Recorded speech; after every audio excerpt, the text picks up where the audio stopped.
Welcome to Hank's Place, coming to you from Palencia Freedom Estates in beautiful Venice, Florida. Some people think it was Augustine, one of the earliest of the church fathers, who said, "What is grace?" Well, I know until you ask me, but then when you ask me, then I don't know. Well, a short definition of grace is that it is God's unmerited favor. He showers us with good because of His nature, not our performance. The world doesn't operate that way. The world says we must work to earn things. Paul wrote in Romans 4, verses 4 and 5, when people work, they earn wages.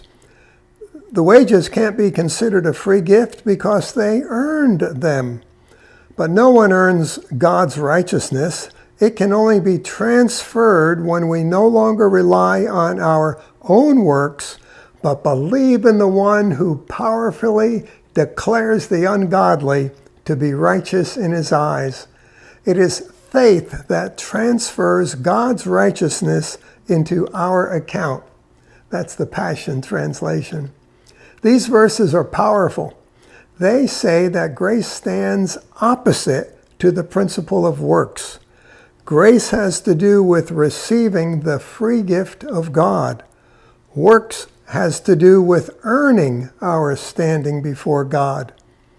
Paul expanded the Greek word for grace from heartfelt generosity toward a dear friend into something much more powerful. For God gives His grace to the undeserving, even to His enemies. Under works, when wages are earned, what one receives is not counted as grace, but as debt. It's something owed. A system of works seeks to put God in debt to us, making God owe us His favor because of our obedience, owe us salvation and blessing because of our good works.